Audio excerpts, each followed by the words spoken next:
I still remember the day they said I stole the money. It was a normal morning until it wasn't.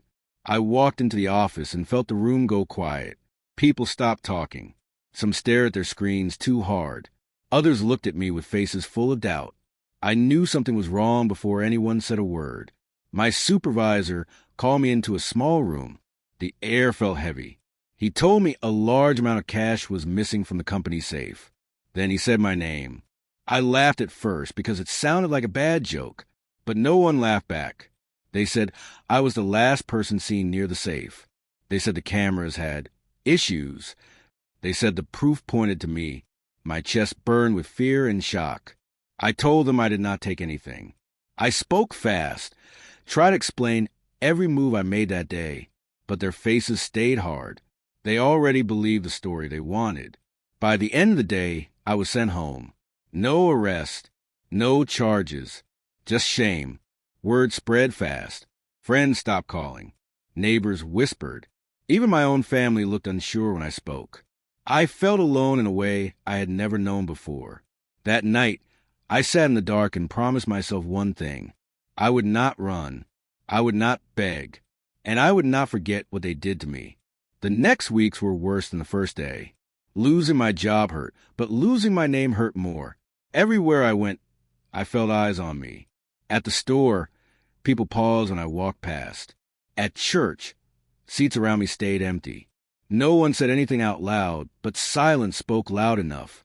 I replayed the day again and again in my mind. I knew I was innocent. That truth was the only thing keeping me steady. Still, doubt crept in at night. I wondered how easy it was for people to believe the worst. I wondered how fast a lie could become a fact. I tried to fight back at first. I called the office. I asked for a review. I asked for footage. They told me the case was handled internally. That phrase made my stomach turn. It meant they were done with me. So I stopped calling. Instead, I started watching. I paid attention to details I had ignored before. I wrote down dates, names, and small changes. I remembered who asked strange questions before the money went missing. I remembered who avoided me after. While the world thought I was broken, I was learning. I took small jobs to survive. I stayed quiet. People mistook my silence for guilt. That was fine. Silence gave me time, and time gave me clarity. Deep down, I felt the truth waiting. I just didn't know where it was yet. Months passed, and life settled into a hard routine. I woke early, worked long hours, and came home tired. I kept my head down. I let people think whatever they wanted. But inside, my mind never rested. One evening, an old co-worker reached out to me. We met at a quiet place where no one listened. He spoke in a low voice and avoided my eyes.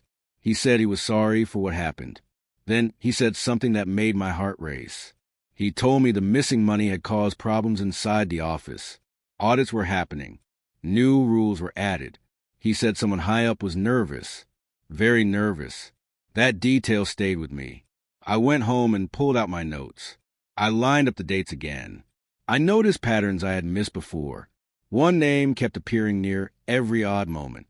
That person had access, power, and a reason I had never questioned. I did not rush.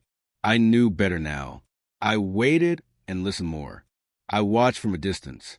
I learned how fear made people careless. Late one night, I found something online that made my hand shake. A small report. Buried deep, it showed a transfer that should not exist. The numbers matched what was stolen. For the first time in months, hope felt real. The truth was no longer a feeling. It was becoming a fact. Finding that report changed everything, but I knew it was not enough. One paper could disappear as fast as the money did. I needed more.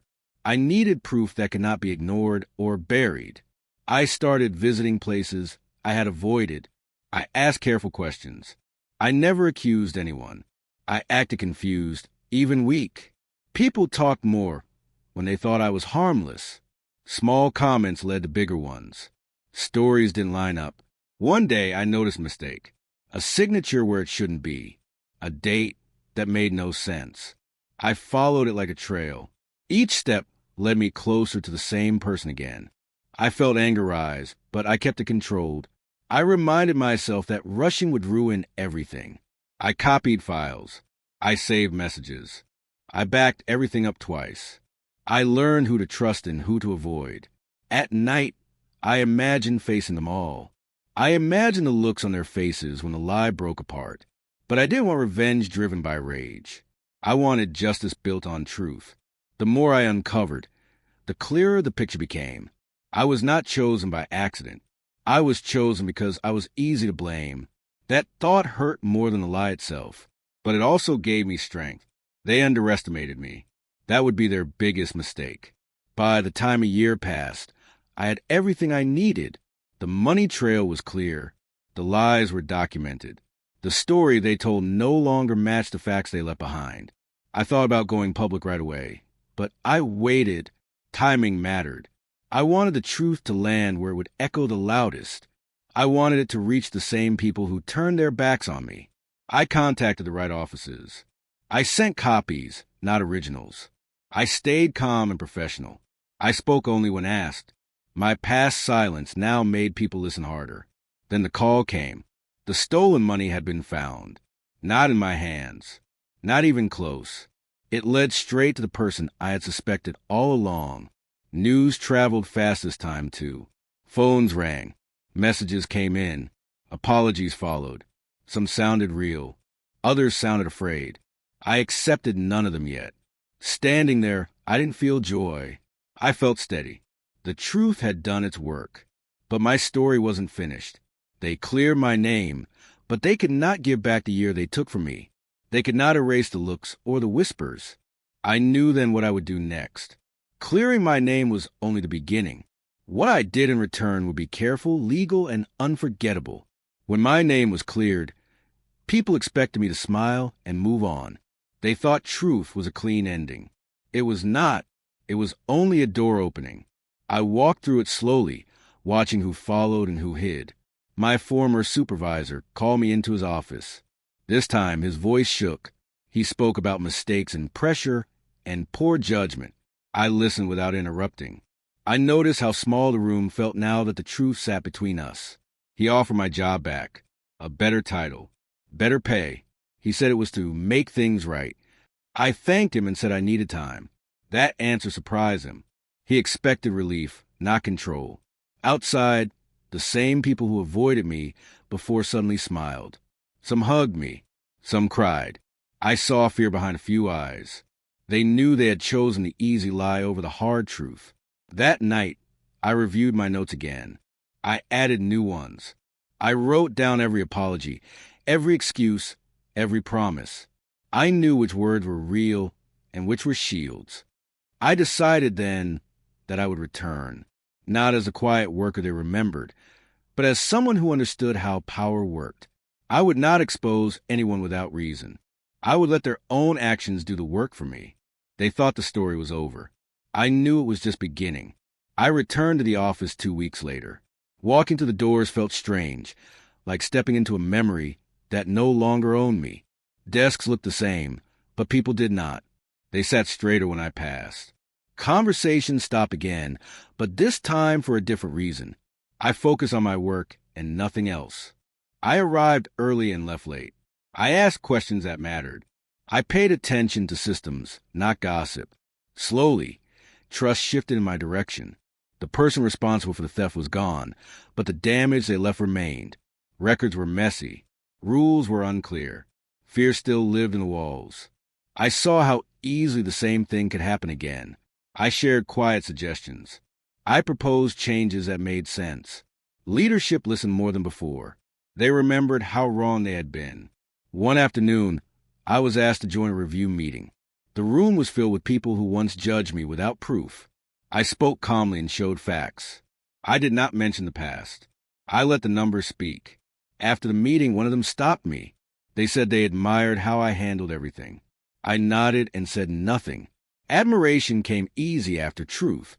Accountability did not. I was still deciding which one I wanted more. As weeks passed, I noticed something else. The system that failed me was still fragile. New faces filled old roles, but habits stayed the same. Shortcuts were praised. Questions were avoided. I knew how dangerous that was. I began documenting again, not for revenge, but for protection. I built clear processes and shared them openly. I trained others to follow them. Transparency became my quiet weapon. Some people resisted. They said I was too strict, too careful. I smiled and reminded them what carelessness had cost before. That usually ended the discussion. One evening, I stayed late to finish a report. While reviewing old files, I found notes tied to my case that were never shared. Emails marked private. Decisions made too fast. It confirmed what I already knew. I didn't expose it right away. I added it to my records. Truth was strongest when complete. At home, I felt lighter than I had in months. I slept better. I laughed again. Still, a part of me stayed alert. Pain teaches lessons you never forget. I wasn't trying to hurt anyone. I was making sure no one else stood where I once stood, alone and accused. That was my return. Quiet, steady, unavoidable. The real shift came during a company-wide meeting.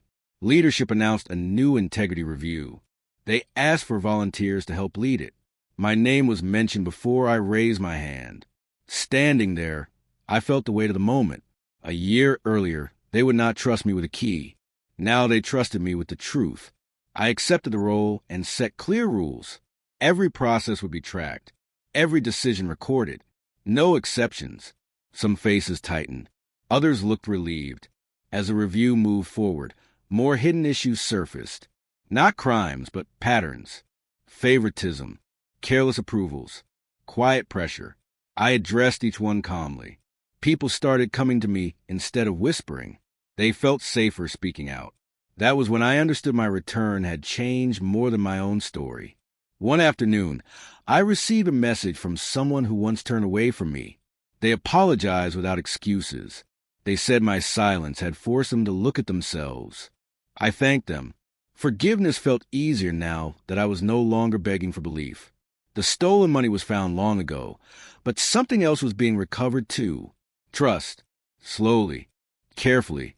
And this time, it was being built to last. A year after my name was cleared, I stood in the same office where I was once accused. The space felt different now. Lighter. Honest. I thought about how close I came to leaving everything behind. I did not expose the people who doubted me. I did not shame them publicly. Instead, I changed the system that allowed the lie to grow. That was my return. The truth did more damage than anger ever could. It stayed. It forced growth. It could not be argued away. When people asked how I stayed calm, I told them the truth. I remembered how it felt to be blamed without proof. I never wanted to cause that pain again. The money they said I stole was found. My name was restored. But the real victory was control over my own story. I was no longer the accused. I was no longer silent. I had become careful, aware, and strong in ways I never planned. Looking back, I understood something important. Lies move fast, but truth waits. When it arrives, it changes everything. And when it did, I was ready. Even after everything settled, I stayed careful. Peace can be loud, but danger is quiet. I learned that the hard way. Each morning, I reminded myself that trust must be earned again and again. The integrity review grew bigger than expected. Other departments asked for help. I became known as someone who did not bend rules for comfort. That reputation protected me. One day, a senior manager asked to speak with me privately. The door closed. The room felt tense. He thanked me for my work, then asked why I never talked about what happened to me. I told him the truth.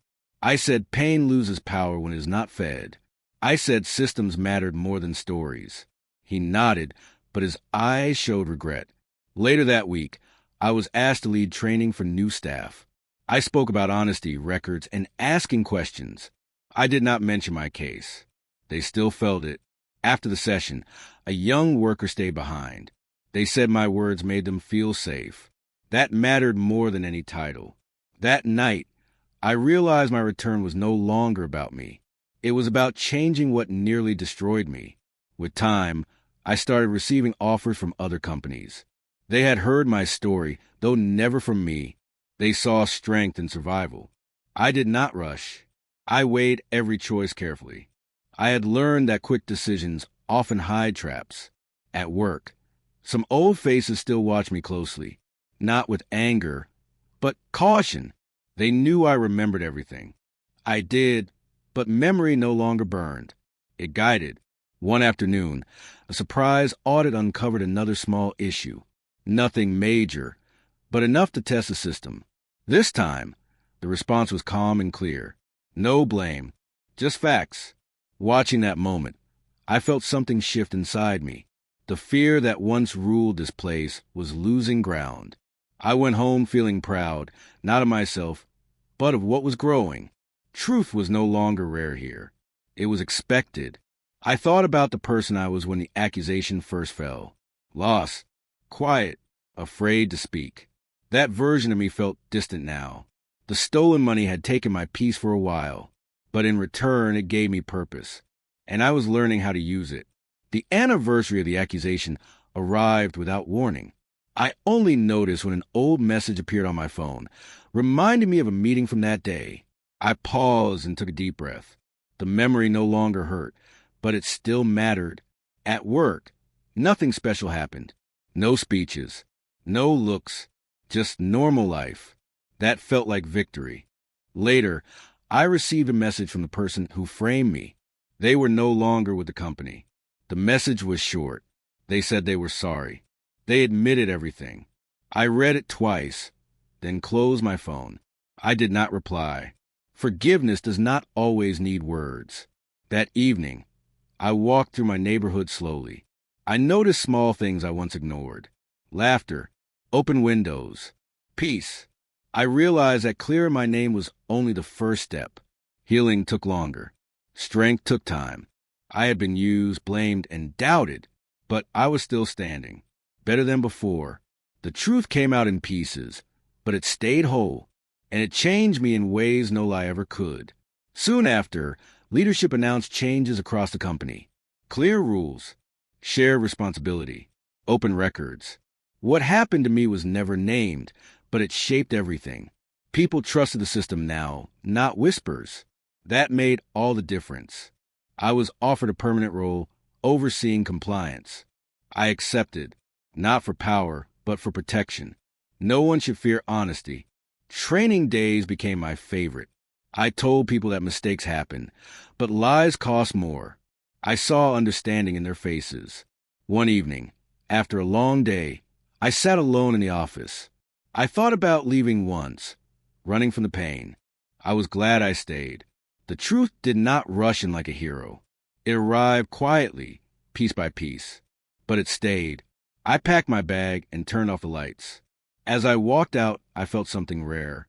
Peace earned, not given. Years later, when people asked about my career, I spoke about lessons, not titles. I said honesty saved me. Patience protected me. The stolen money was a dark chapter, but not the ending. My return was not loud or cruel. It was steady and fair. I never forgot how easy it was for others to believe a lie. That memory kept me grounded. When new workers joined, I welcomed them warmly. I remembered how isolation felt. Looking back, I saw how close I came to breaking. But truth held me together. They said I stole money. The truth proved otherwise. What I did in return was build something stronger than revenge. I built trust. As my role grew, my days became fuller. I arrived early and left late, not because I was forced, but because I cared. This place had once almost destroyed me. Now I was helping protect others. One morning, a new case landed on my desk. It was small but familiar. Missing funds, quiet rumors, side looks. I felt my chest tighten. I followed the process slowly. I checked records. I asked questions. I listened more than I spoke. I made sure no one felt trapped. By the end of the week, the truth was clear. It was a simple mistake, not theft. The worker was clear before fear could spread. When I told them, they cried. They said they thought their life was over. I understood that fear too well. That moment reminded me why I stayed. Not to win, but to guard. At home that night, I slept deeply. For the first time, my past did not visit my dreams. Instead, I saw calm faces and open doors. I was no longer just surviving the story. I was shaping the ending. Outside of work, my life slowly healed too. Friends who once stayed silent began to return. Some apologized. Some just listened. I did not hold anger anymore. Carrying it had cost me enough. One weekend, I spoke at a small community event about integrity. I did not share details. I shared lessons. People leaned in. They recognized pain, even without names. After the talk, someone approached me. They said they were wrongly blamed once and never recovered. I told them recovery was still possible. That conversation stayed with me. I realized stories like mine were everywhere, just quieter. Back at work, reports improved. Transparency became habit. Trust was no longer rare. One afternoon, I found an old document from my case while organizing files. I stared at it, then shredded it carefully. I did not need proof anymore. I had peace. The stolen money had been found long ago, but the stolen dignity took time to return. I finally felt it was back. Time moved forward, steady and kind. Promotions came and went. I stayed focused on impact, not rank. One day, leadership asked me to help design a new system for handling accusations. Fair steps, clear timelines, support for all sides. As we worked, I shared ideas drawn from experience. They listened closely. That surprised me.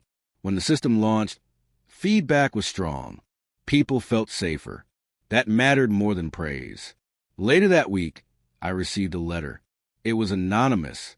It thanked me for changing the culture. It said someone felt brave enough to speak. Because of me, I held that letter for a long time. That night, I thought about revenge. I had once wanted it badly, but justice turned out to be quieter and stronger. I had not destroyed anyone in return. I had rebuilt myself. And somehow that was enough. Years passed. The story became something I told only when needed. It no longer defined me, but it shaped me. New challenges came, different ones. I faced them with calm, not fear. I trusted my steps. One day, I was asked to mentor others in leadership. I accepted. I taught them to protect truth, even when it is uncomfortable. During one session, someone asked how I stayed strong after being falsely accused. I answered honestly. I said I broke first. Then I rebuilt. That answer felt true. At home, I started writing again. Not reports, but reflections. I wrote about silence, courage, and waiting for facts. I did not know who would read it. That did not matter. What mattered was that my voice was no longer trapped. On the final day before a long break, I walked through the office slowly. I watched people working freely, without fear. I smiled quietly. The stolen money that once nearly ended me became the reason others were protected. That truth still amazed me. I packed my things and turned off my desk light. As I left, I felt light, not heavy. I had been accused. I had been cleared. I had been changed.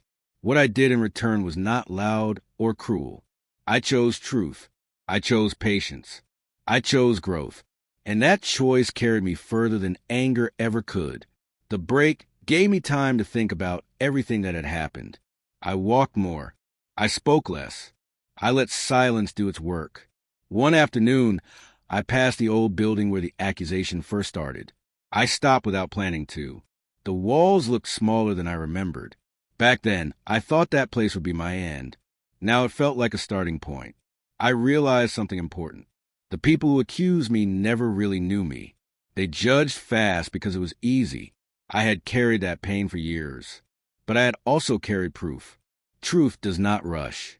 It waits until the noise gets tired. I breathed deeply and walked away. I did not need closure from them anymore. I had given it to myself.